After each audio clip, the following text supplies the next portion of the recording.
Inutusan na ng Department of Justice ang NBI at PNP na arestuhin si Senator Bato de la Rosa sa bisa ng arrest warrant mula sa International Criminal Court.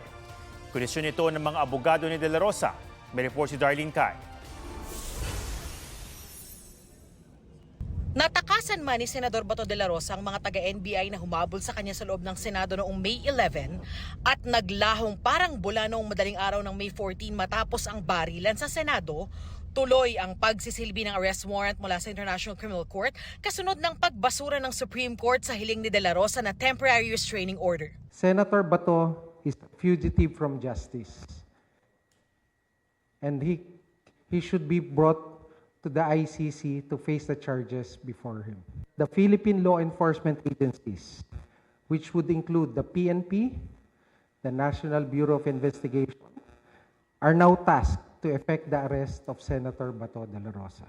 Isa si de la Rosa sa mga co-perpetrators sa crime against humanity sa madugong drug war bilang PNP chief ng Duterte administration. Tanong naman ng mga abogado ni de la Rosa, what law are you invoking? giit nila hindi pwedeng arestuhin ng senador nang hindi muna dumadaan sa lokal na korte. We have to respect our constitution, we have to respect customary international law, and we have to respect treaty law in this regard. In the spirit of fair play and due process and even humanitarianism, hindi po nila pwedeng i-effect ang isang inactionable na warrant through misrepresentations. Gagawin daw nilang lahat ng legal remedy para kay de la Rosa. Ang NBI naman, tatalima raw sa utos ng DOJ. Ayon naman sa DILG, buong puwersa ng PNP ang tutugis kay de la Rosa. Tiniyak naman ng PNP na tutuparin nito ang kanilang mandato alinsunod sa batas, due process at established operational procedures.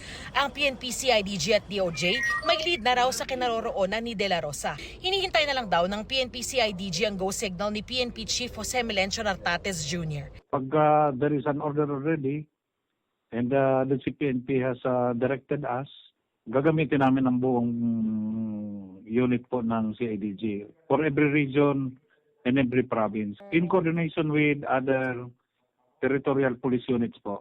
Inalerto na rin ang mga tauhan ng PNP Maritime Group at Aviation Security Group laban sa posibilidad ng paglabas ng bansa ni de la Rosa.